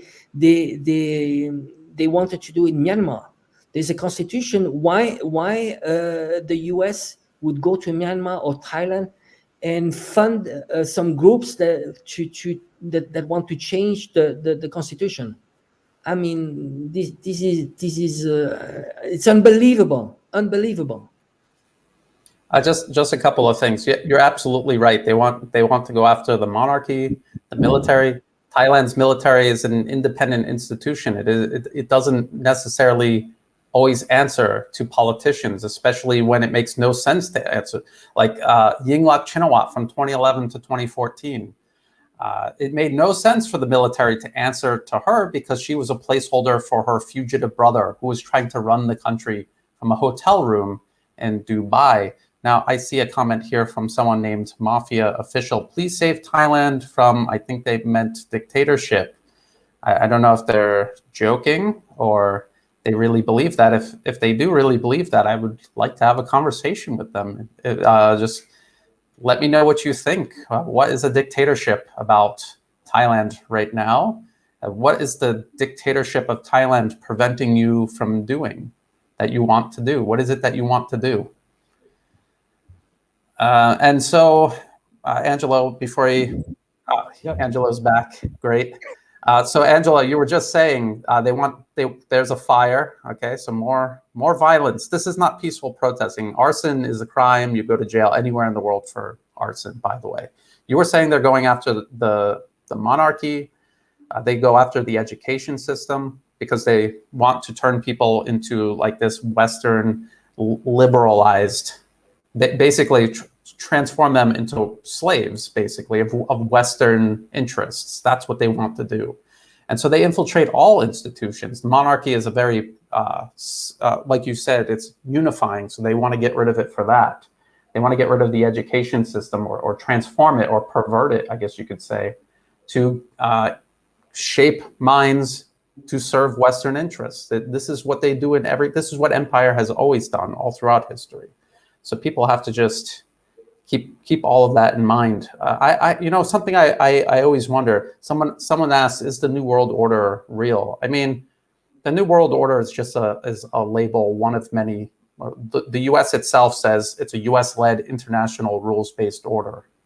That's what they say. Like that's what Joe Biden will say during a speech that somebody wrote for him. So like there is Western hegemony, and you could name it whatever you want. It's modern day empire. They want to control the world. They want to stop other nations from surpassing them. I'm going to take a look through the comments. Is there anything you want to add on to that? It looks like there's still violence going on. The media is still out there. I'm seeing I think we're close to where the protesters are. The protesters are there where the fire is. And they're still throwing explosives toward the police. The police are kind of hanging back. So again, are these vicious police out hunting protesters? I don't think so. Let me go through the comments here and see what else is here. Just you mentioned just before education. I think education is very important. In Hong Kong, because all the education system was hijacked by the West, you had education, you had books. They were teaching the kids about the Opium War. I mean, the Opium War, they wouldn't tell that actually the West, England was bullying China, was forcing China on buying opium. And so you would ask kids in Hong Kong, and they wouldn't know about this. They would actually think that it was more like an aggression from China. So you had this all this narrative about history that was hijacked by the West. So the kids they would listen to anti-Chinese media all day long. They would have teachers that were financed. The teachers unions were financed by the West, NED. You had so basically you are into clusters where from morning till evening you are brainwashed into hating China, And those kids, they didn't know anything about China. I mean, the only thing they knew about China was just a few movies. And sadly, what happens that when you look at history, most people, their understanding of history is not through books and research, it's through Hollywood. I mean, and you know what it's worth. You know, I mentioned to you that a lot of people, they lecture me about Tibet. You know, I've been 3 times to Tibet, and I've talked to people, and that's in a period of 25 years. And there are people that come to me and they just watch like 7 Years in Tibet by Brad Pitt, and they want to lecture me about Tibet. You know, I've been in Tibet and I've talked to people. I've talked to people, you know, before 25 years ago and now recently, and they tell me, you know, life expectancy 60 years ago was half the life expectancy they have now. You know, before Tibet was there was the last place on earth where there was slavery. You know, but then what good does it do? Does it do like Hollywood movies? You know, and sadly, kids are just Hollywood is a very, very big tool. You know, and this is why kids they identify with the West, with American hegemony. They think this is all good. You know, they make it appear. Look at those movies. You have a CIA agents like killing people, but at the end of the movie, he's still the cool guy, but in reality is killing and destroying lives. How, you know, and that's the reality. But they can transform the whole narrative. Why? Because the guy looks good, you know, and he has plenty of girlfriends. That's sad. You know, that's a good point, and it gets into almost everything. Like if you watch Transformers, one of the missions that Transformers goes on is into Iran. It's to go into Iran or something like the Transformers are going to help with the regime change in Iran. It's so stupid, but this is what they do. They just constantly to reinforce the narrative. To get this pounded into people's heads. So when you say that Iran is really not that bad, people think you're crazy. But where are they getting that from? Just like you said, they're getting it from movies. They're getting it from a Michael Bay movie, Transformers, which is just so ridiculous. And we're kind of laughing because it's so ridiculous, but it is doing real damage. People just don't understand what's going on in the world, and they're going along with it. So we see the fire is still going there. Again, they come out and they do this. Where in the world are you allowed to just light fires in public streets and no one does anything to stop you? Is there anywhere in the world where just lighting or lighting police buildings on fire is okay? Because that's what they've done tonight. So we're watching live. People who are just joining us. This is live. This is happening in Bangkok right now. And the protesters, the peaceful protesters, came with all kinds of explosives and weapons to a peaceful protest. And they've just, as soon as the sun goes down, they just start burning anything they can. Anything the police can't stop them from burning, they just go around burning it. And they're fighting with the police constantly until, I don't know, when did they call it quits the last time, Angela? I don't remember. Maybe like around this time. Yeah, around this time. But it's a weekend occurrence. It's mainly on weekends, but we need to be really careful, you know, because sometimes those I mean, that's how it starts. But we need to be careful that it doesn't get any momentum. So let me put this up. This is Mei Wang from Singapore. Okay. And this is a briefing that the police are giving today, August 15th, right? Yes. Thailand police, they said they arrested 3 people, seized pistols, ammunition, and knife. Yes, they do come with guns. We have seen protests where protesters had guns and tried to fire them, and it like jammed because they're not very good guns, but there are guns and they do bring them. And it's just been very isolated. And what we're worried about and why we're covering this and why is this important to cover is because we're worried that they're going to try to escalate it. It only takes someone leading the protest to organize just a handful of militants to just take a fire, and just pour more gasoline on it and make it bigger. That's all they need to do. And we already see the level of violence that we've reached, and we see how the Western media pretends it's not happening. And when the protesters come out with guns and the police start shooting back, they're going to pretend that didn't happen and the police just shot them. And this is exactly what happened in Myanmar. And I warned people that the protests were violent from the beginning. They were doing exactly this from the beginning since February. And then it just kept escalating. And then they got their wish. They got weapons, and now they're killing each other in the streets with war weapons. And we don't want to see that happen in Thailand. I think the police and military have a much better handle on things here in Thailand, but there's still this fear and this capacity of violence among the protesters. Earlier in this live stream, we were talking about the red shirts in 2010 and how they brought in between 300 and 500 armed militants with war weapons. So that's how bad it can get here in Thailand. It's not like in Hong Kong where they really couldn't bring in war weapons, right? Right, Angelo? No, it was impossible. I think Hong Kong police is very, very smart, and so they could. And by the country itself, there's not the smuggling you have of weapons. I think it's something very common in Thailand.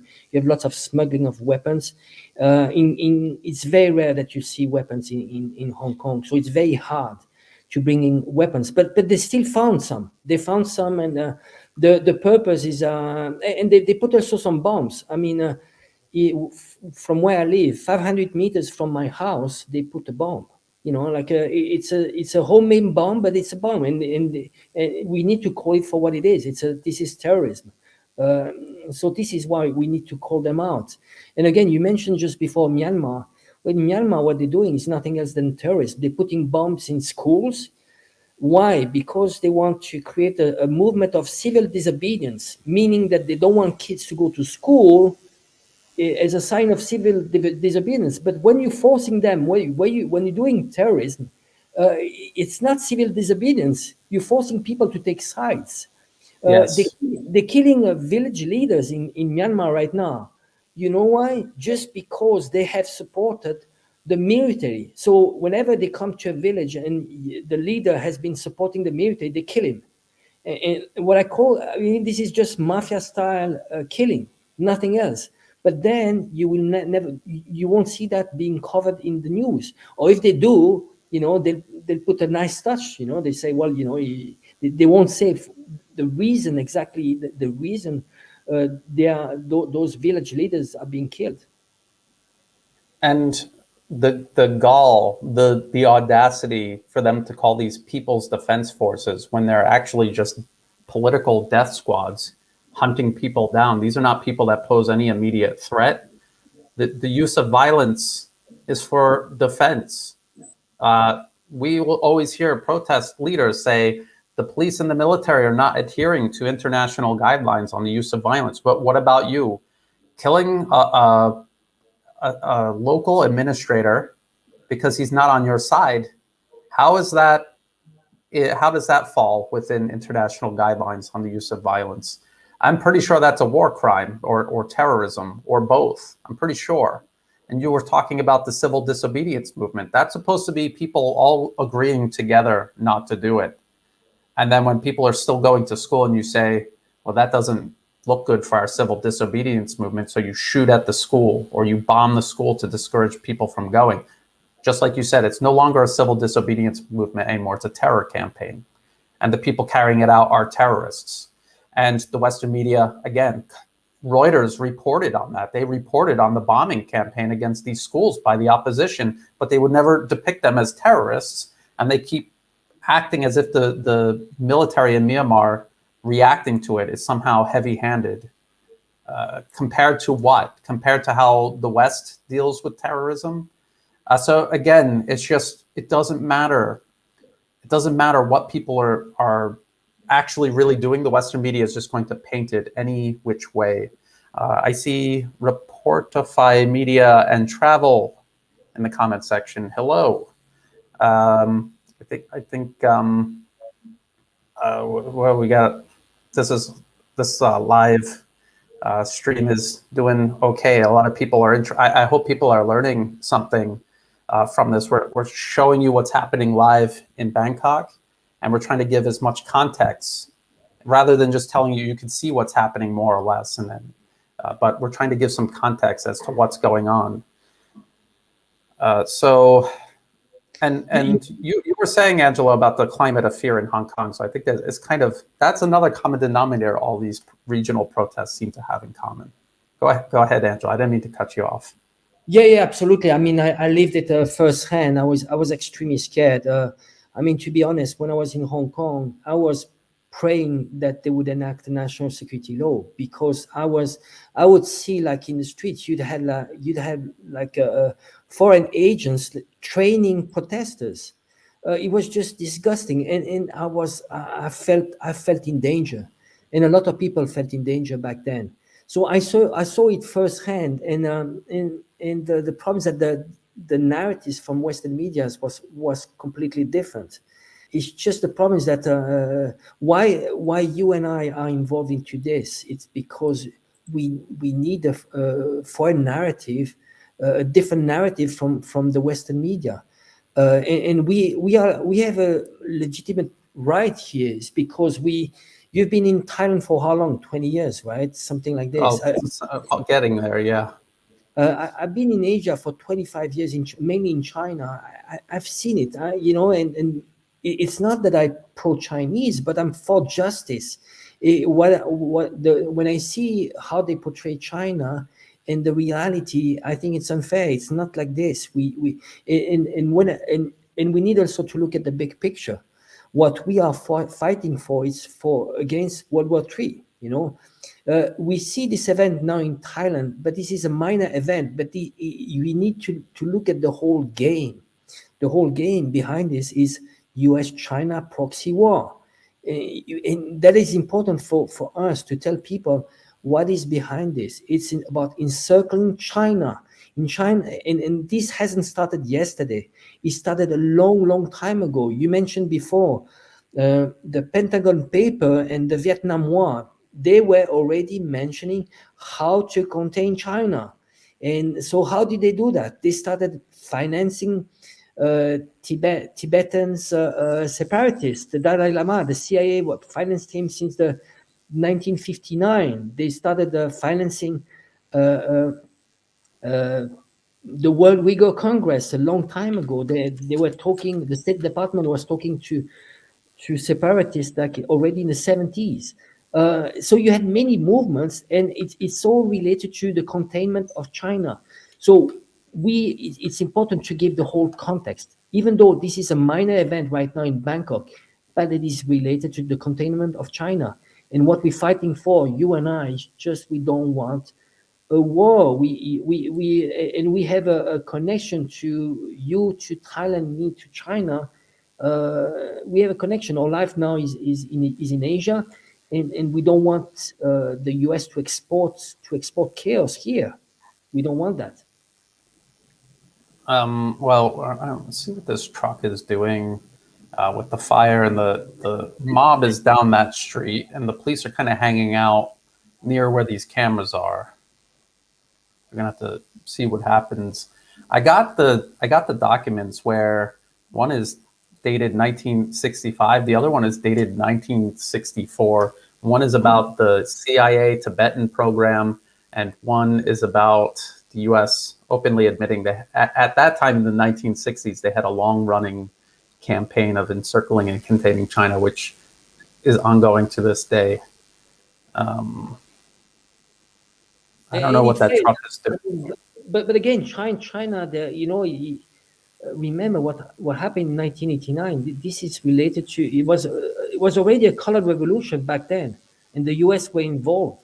Jim Sharp, the one that wrote the playbook of the colored revolution, he was there in Tiananmen Square.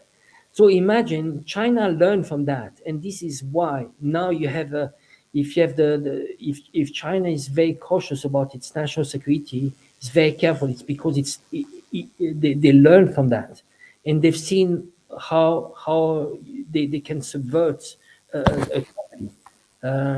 So when you see that Google, Facebook, Twitter is not allowed in China, they have some good reasons, because those those social media platforms are in the hands of the US I kind of want to get into that in a minute, but I see someone they're saying crowd control police used violence against demonstrators. So it's proportional violence.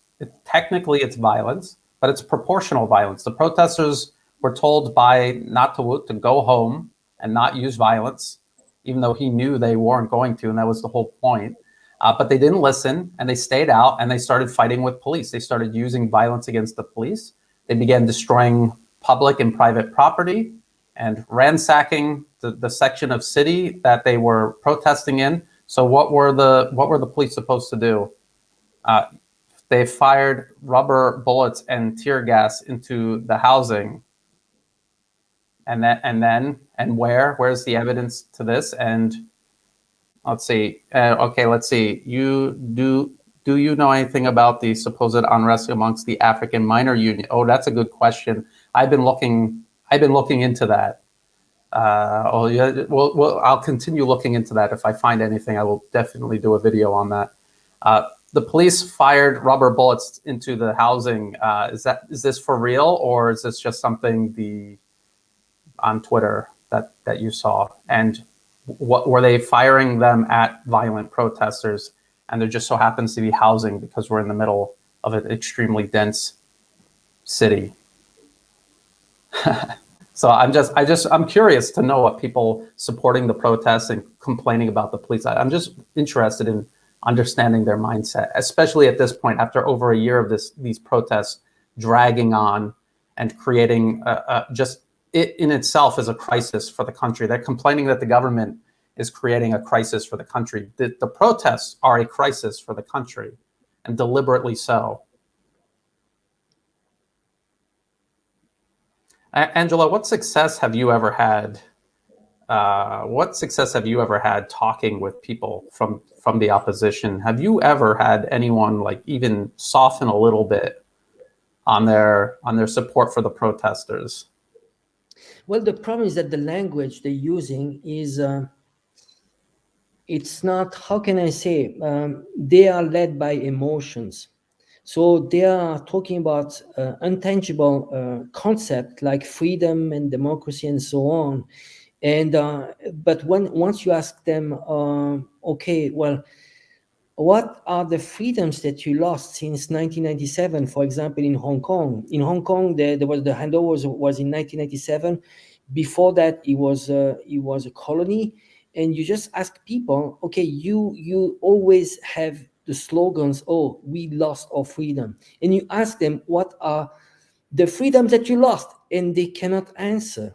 They cannot answer because, on the contrary, they have exactly the same freedoms. In reality, Hong Kong, there's a human freedom index, and Hong Kong has the 3rd position in the world. So what are the freedoms that you lost? I mean, that's ridiculous. And then they say, oh, we are losing our democracy. And you ask them, well, do you know that before 1997, you never had democracy? Did you know that in Hong Kong, during colonial times, well, you had some places where dogs and Chinese were not allowed?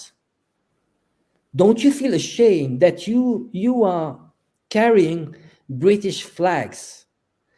What do you think your parents or your ancestor would think about you?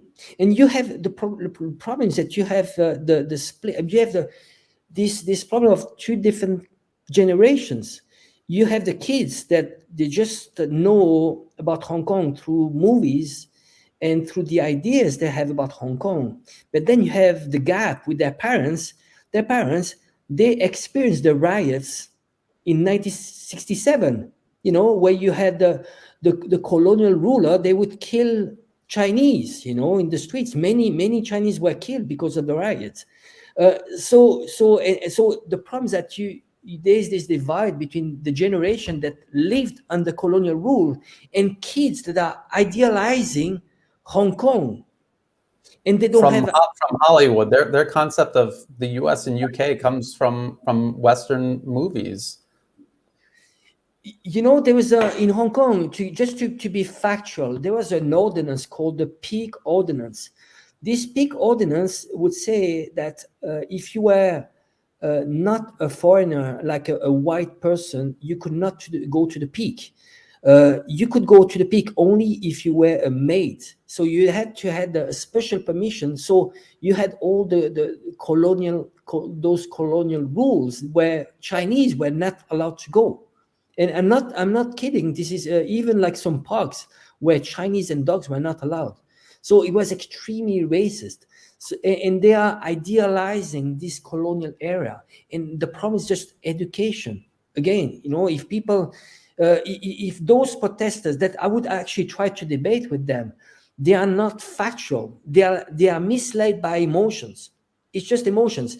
And again, the way they indoctrinate them is just by fear, just building up fear. When you repeat lies over and over, you show them like movies of 1989 Tiananmen Square, and they say, well, you know what? This is the CCP, and you are going to lose your freedom, and they're going to kill you, and so on. Well, you know what?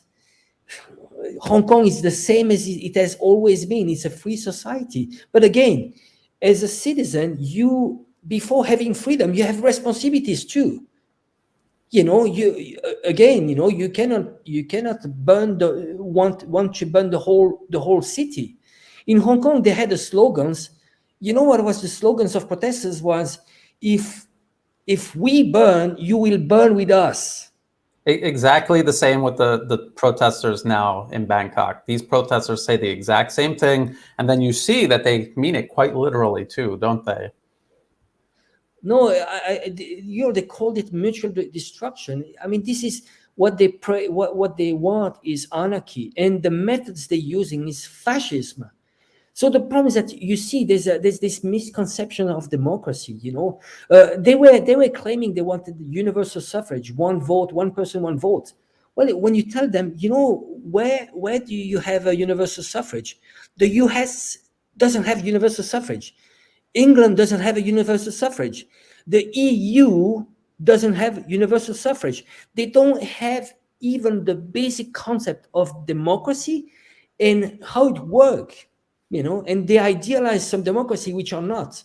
I mean, you cannot, if you were to identify like just look at the US. It's not a democracy.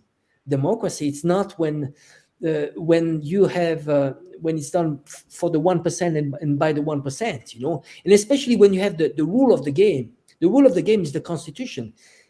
If you have the constitution which is written by the elites for the elites, it's not a democracy.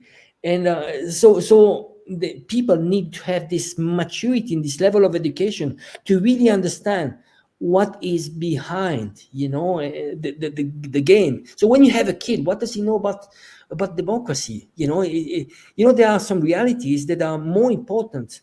It's about how you bring food on the table. There's some basic stuff. Democracy, they tend to idealize and associate democracy with freedom. Results. You've talked before about results, because America has all kinds of elections. They're always voting in America, and yet they don't have healthcare. They don't have infrastructure. The education system is turning into a joke. So all that voting and no results. China, they don't vote for the central government, and yet they have all of these results. Is this what? I'm pretty sure you've talked about this before, right, Angelo? Yes. Results. Well, exactly. I mean, it's about delivering. The thing is that look at the US. It's a beauty contest. So someone who wants to be elected is going to tell people what they want to hear, But then if he lies and he doesn't deliver, there is no check and balance. Check and balance would be when you have a referendum rights where people, you lie to us, you're not delivering, well, we can vote and take you out of power. That is, a mix of direct and indirect democracy. That's ideal, what you have in Switzerland. Well, if it was in China, Chinese government would actually promise something to its people and they would not deliver, you could bet that people would go into the streets. So there's a tacit contract between the CPC in China and the people.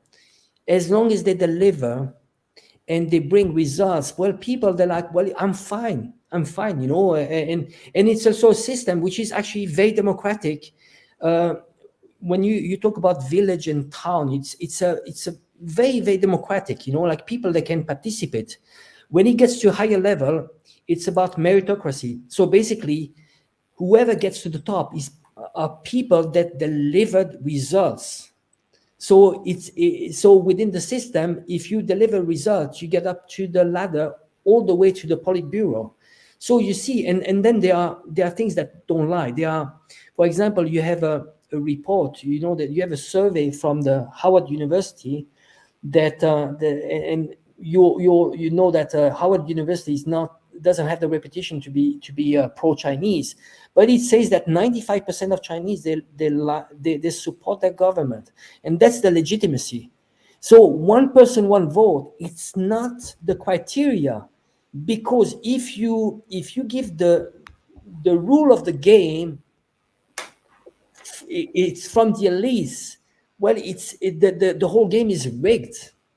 So we need to really like redefine what is a democracy. Is it like empowering people in the decision, or giving the illusion to have a say in the process? In reality, when you have a choice between Biden, a senile person, or Trump, a billionaire, is that a choice? I mean, it's not a choice. The whole process is rigged. And what they're working for is not for the people. They're working for whoever financed them, because for what is important for them is to stay in power, and it's not the vote, it's the whoever financed them, you know. And so and their boss is the same. Both candidates, they're working for the same boss, but not the people. Absolutely. And, you know, one thing that I've noticed, even during this year or so of protests, there have been other smaller protests, but these were by legitimate groups that had legitimate grievances, very specific grievances and very specific demands. And they weren't, hey, the government needs to step down because of this or that. They wanted to talk to the government, and the government would talk to them, and they would make some kind of deal with one another, and then the protest would be over. And that's the way it's supposed to go. When there's an issue, you raise awareness of the issue, and then you talk it out and you work it out. This protest that we're watching right now, this violent protest that's been going on and off for over a year now, this is about regime change. That's all it's about. The people that lost the 2019 general election want to get in, and the US, who's backing them, wants to put in a regime that will ruin its ties with Thailand or with China, and failing that, just leave the country divided and dysfunctional. This is what we're watching. That's the difference between a real protest and a protest like this, which is foreign-backed regime change. You mentioned protests again. We are not against protests. I think protest is a basic human right. Everybody has the right to protest, and but again, using violence, violent methods of intimidation, that's a no. I'm sorry, you should not use violence. To give an example, people don't know, but in China, every year you have hundreds of thousands of protests. And the thing is that the government listens to people. Whenever there's a protest, they listen to people and they find solutions. It's not like, you saw in the US, you had 6 months, how many months? 6 months of riots, BLM riots. What did it change? What those riots changed? What was it? Was there any decisions from the government, US government, in favor of Black people? Oh, well, nothing. The whole system is completely corrupted.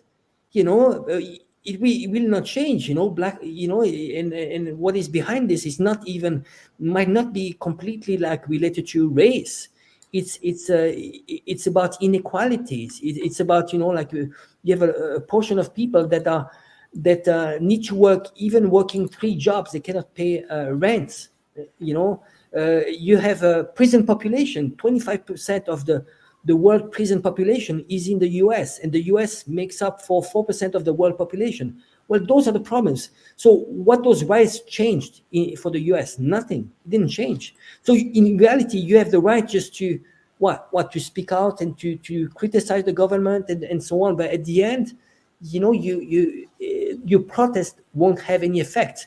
While in China, well, when you have a protest, well, the government will listen to you. So this, for people just joining us, this was earlier today. This is their car mob. Usually they would try to fill this whole space up with people, but they cannot get enough people to fill it up. So they come in on motorcycles and in cars, and it makes it look like it's just as big as if they had really filled that space up. But it's probably not even 1,000 people showing up for these things. And it's been like this for a long time. It was actually dwindling before the COVID restrictions kicked in. So there was that from earlier. I'm seeing some person here who got injured. You cannot go off of what they're saying on Twitter, because the opposition will say the police did it. The guy could have fell. He could have gotten attacked by other there are videos from earlier today where the protesters were fighting with each other. Because like I said, these are technical school students, and they come from all these different schools. Well, there's some technical schools where you just go and learn your skills. And then there's some that have this problem with violence. And then when they all come out to these protests, even though technically they're on the same side, when they see each other, they just start fighting. There have been instances where they've the bombs that they're supposed to throw at the police, they end up throwing it at their rival in the protest crowd. And this has been going on, again, every time the organizers bring these protests out, they know this is going to happen. They know it's going to happen. And so they're doing it deliberately, no matter what they say. And out of one side of their mouth, they're encouraging the violence, and then out of the other side, they're saying no violence. So they're playing a game here to keep this going, to perpetuate it. I'm going to try to see if there's any more live here. Maybe we'll go like this. And I'll look for. Yeah, go ahead, Angelo. Well, just someone is mentioning Daniel Stumbray's latest video is a must-see. I agree. He just did a great video related to USAGM, how USAGM is doing, and how is at the moment is manufacturing consent. So this whole thing about how you prepare people for war, they're preparing mentally people for war with China. So I advise people just to watch this the latest video of Daniel Stumbray. Yeah, if you're not familiar, this is what he looks like. This is his channel. Just type in Daniel Dumbrell, and he has a lot of really good content on his channel. He does videos like this. He also travels around in China to show people what it's like. He's been to Xinjiang, and he showed what the government has done for the people there to develop things. There were villages up in the mountains living in stone huts that would collapse on them every year. There was flooding and landslides that were killing them every year. And so the government built greenhouses and housing projects down below these mountains for these people to move in and live. This is what they're actually doing versus what the Western media is saying they're doing in Xinjiang. It's just such a stark contrast, and people should really take a look, even, especially if you're skeptical about what China says about what's going on in China. Just take a look at his videos and judge for yourself. I think the protests are more like they'll just continue all night like that until when these people usually the thugs that come out to fight, maybe like around 1 or 2, all of them will finally be off the street. But I don't think it's worth waiting for all. I just think it's not a major protest. It's a good opportunity. We didn't know how bad the violence would get, but it's a good opportunity to explain this. A lot of people joined us for this live stream, and thank you. We're going to try to get to the question and answer thing. We're going to try to do that a lot better. This takes some practice. This is only the second live stream Angelo and I have done, if I'm not mistaken. Maybe you can answer to one question. Angelo and Brian, can you please comment about the situation in Afghanistan right now? The Taliban are in progress of taking over Kabul as we speak. Can you please discuss how it affects China? This is from Swazer Production. That's a tough question. We actually had some exchanges just earlier. And you were on Press TV earlier, and I was on Press TV too, actually. So what is your opinion, Brian? That's a tough one. It is a tough one because the U.S. really did get kicked out of Vietnam, and they were basically scrambling to get out before it was too late, and because they were in there until the last minute, until everything kind of collapsed, and they were withdrawing, sort of, kind of drawing down, just like they were in Afghanistan, and then they were out, and that could have just happened in Afghanistan, and we could be watching the Taliban, who were running things before the U.S. invaded. And the U.S. really didn't defeat them like in a pitched battle on the battlefield. They just kind of melted away and bided their time. And now their time has come. And they're taking cities without even fighting. And now they're in the capital, and the Western embassies are all evacuating, except for, I think, the Russian embassy is not evacuating, which tells you a lot right there. I think the Taliban have been talking with China. And we have to remember, the Taliban from 2001 and the Taliban today are different. If for any other reason, the countries surrounding Afghanistan, a lot of that has changed. The situation in all of these countries has changed. So do people know that Afghanistan shares a border with China and Pakistan and Iran? This is kind of why the U.S. wanted to hold Afghanistan. It had nothing to do with 9/11. All those hijackers came from Saudi Arabia. So that's why they were there. And so we could be watching that. And then I'll let you give your thoughts, Angelo, because there's one other possibility that I can think of. The U.S. is letting the Taliban kind of surge, so then the U.S. can justify a surge, because otherwise they cannot really justify growing the military footprint in Afghanistan significantly. But it just seems like such an uphill battle for them. I think the U.S. is, no matter how dysfunctional politics are in the U.S., I can't imagine someone trying to sell a major military surge in Afghanistan to the public at this point. Angelo? Well, what worries me is there any self-reflection? I mean, really, we are talking about 20 years of war, about destruction of how many lives destroyed. What did it bring to Afghanistan, to their rights? I mean, their livelihood, it's just destruction, pure destruction. What did it bring? What worries me is that there's no self-reflection. And even in public opinions in the US, are people out there asking the government, okay, what did it bring? Just question. There's no check and balance. There's no limit. And the problem is that, you see, they left Saigon in 73 or 78, a long time ago. But it's pretty much the same mistake. They made it into a country so far from home, has nothing to do. It's about not their affair. It's about completely destroying the whole country. And Einstein used to say madness is doing the same things and expecting different results. And this is completely madness. So now when it comes to speculation, well, we can speculate a lot, but what I would fear really is what I would question a little bit is how can the Taliban in 1 month take over all Afghanistan, really? We are talking about, on the other side, you have the greatest superpower. You had also around 10,000 private contractors, so additional to the army. So how did they take over so quickly without somehow the tacit consent of the US? That is my question, and that is my worry, because what we don't want is that the Taliban would harbor terrorists like Syria did. Lots of ETIM. The Xinjiang Uyghur terrorists, which are backed by the US, which were supposed to go back to China and stir up problems. That is a little bit my question. It's a question mark. I don't want to do any speculation here, but I want to question that. Somehow there must have been a tacit agreement between the Taliban and the US, somehow.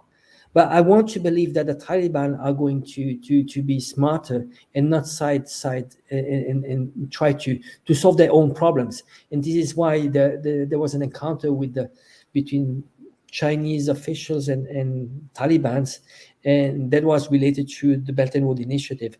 So I think if they go along well between China and the Taliban, and they build up the basic infrastructure, what is going to bring prosperity. And again, once you have prosperity, you have education, you have those basic human rights. There's no more radicalization. So the root of the problem is not about democracy. It's about how you bring those basic human rights, prosperity. And again, Chinese, they say, if you want to become rich, start building roads. And this is what the Afghanistan needs, is basic infrastructure, roads, school, education, and let's solve this first, and then they will find their own political system. And again, Western style democracy, it should not be universal. Every country needs to find their own system that works for its own for its place and its people, according to its history and also development stage. Some development stage, it doesn't make any sense in Africa to want to export democracy when they don't have food. Yes, exactly. For Afghanistan, I mean, just look, the U.S. was trying to build this client regime for 20 years. And this kind of goes back to what I was talking about, U.S. aid and everything like that. They're not there to help people and build them up. They're there to keep them needy and dependent. That's what an empire wants to transform another country into: a vassal, a colony, a client regime. That's what they wanted in power in Afghanistan. So on one hand, yes, the Taliban are taking over very quickly, but on the other hand, what are they taking over? The U.S. didn't really build a real anything that's real there. They're just placeholders that the U.S. with its military might were protecting, and now you see they didn't build anything there that's worth for Afghan people to stand up and fight for. It's not theirs. It was imposed on them, and now the sponsor of this project is leaving. But I agree with you. Even if the Taliban are not in on it, the U.S. leaving or being chased out, this could be plausible deniability for contractors operating in remote areas and running the Uyghur terrorists back into Western China. That could be a possibility. Can the Taliban control every square inch of Afghanistan? It would be hard to imagine how they would do that if the U.S. with their $1 trillion army couldn't. How's the Taliban going to do that? So there is a huge risk factor here, and the U.S. can't be trusted in any way. And I think what you said about developing things in Afghanistan, if the Taliban are serious, they start working with their neighbors and solving these issues and working together, then maybe that will invite the necessary means to root out any clandestine U.S. sponsoring of extremism, because that's what the U.S. does all around the world. They have extremist groups in the Philippines, in southern Thailand. You said in Syria. They're not there by invitation of the Syrian government, but yet they're still there. And so I have no doubt that if the U.S. wanted to create a safe haven for terrorism in Afghanistan, they could, even if the Taliban weren't okay with it. And just think of the irony of that. The U.S. claimed they were going into Afghanistan to prevent it from turning into a safe haven for terrorism. And the thing that would suit them most would be Afghanistan becoming a safe haven for terrorism, because a lot of these terrorists that are in Syria right now, they're facing liquidation. And so you don't want to take this expeditionary force you created and have it liquidated by the Syrians, the Russians, the Iraqis, the Iranians. You want to put them somewhere safe. So maybe that someplace safe is somewhere in remote Afghanistan.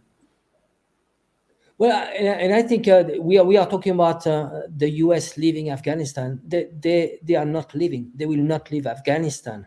They will do the same as Gladio operation after World War II. I mean, leaving lots of agents that will further keep on destabilizing Afghanistan. Why all this effort? I doubt that they spent 20 years in Afghanistan not to leave pawns inside Afghanistan to manipulate Afghanistan. Afghanistan will still be in somehow hijacked by agents, by whoever has partnered with it might be just underground, but people finding people on the ground just to to still work for the US, and they have their agents. Private contractors are not leaving. I doubt. I still a lot of them will still be there. Absolutely, and I guess we'll kind of end on this because we're at the 2-hour mark. It's a pretty good live stream. Let's think about it. Let's think about it this way. They have in Pakistan, for example, they have separatist groups in Pakistan that they're organizing and are attacking the Belt and Road Initiative. Do you think for a moment they would allow the Taliban and China to work together and do some Belt and Road project through Afghanistan and not try to attack it and destroy it? So you're absolutely right about that. And how does this all tie into the actual name of this live stream, which is the US-backed mobs in the streets of Bangkok, Thailand? Because this is all part of containing China. Actually, hold on one second. Let me put up this map real quick. This is what we'll end on, so we can see the big picture here. This is not really optimized for live streaming, but let's see if I can find it. What I'm going to show you is a map of the U.S. encirclement of China, and when you see it, it's all gonna make sense. Let me put this up here and then share the screen. Okay, so yeah, that's Pakistan. We were just talking about it. Right down here is a province called Baluchistan. The U.S. is trying to encourage independence, separatism, and terrorism there to block the Belt and Road Initiative, because there's a corridor that goes from China through Pakistan to the sea. And then Afghanistan, the U.S. still has troops there, and they're still going to try to destabilize anything China tries to build there. And that's right on the border with China. So there were U.S. troops sitting on China's border, technically, this whole time, 20 years. And then India and Australia and Japan are members of the so-called Quad, although, Angelo, as you like to point out, that they're more like hostages than partners in an alliance against China. And then we've just spent 2 hours talking about the U.S. government, National Endowment for Democracy-backed mobs here in Thailand. We just watched them lighting little fires in Bangkok and fighting with the police. We see them trying to do the same thing in Malaysia and Myanmar. We remember what they were doing in Hong Kong. They are backing the independence movement in Taiwan. And then you were talking about Tibet earlier, and then Xinjiang. We were talking about that. And then don't forget, there's tens of thousands of U.S. troops stationed in South Korea and Japan. So you can see, and they're trying to maintain or regain military access to the Philippines. I don't remember what the last word was on that. And then, of course, this represents the South China Sea, where the U.S. is constantly stirring up trouble, claiming that China is threatening free navigation through the South China Sea. Who do you think is using those shipping lanes more, the U.S. or China? Who depends on them more, the U.S. or China? China, obviously. And so that's how this all ties together. So we were talking about Afghanistan there at the end, but it links to Thailand because it's part of this overall U.S. foreign policy agenda.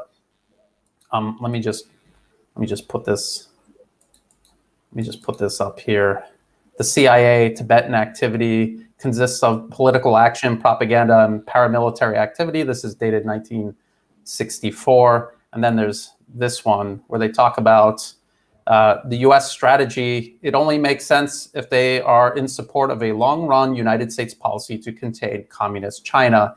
And then they talk about the fronts that they're trying to contain China along: Japan and Korea, India and Pakistan, and Southeast Asia. And this is dated 1965.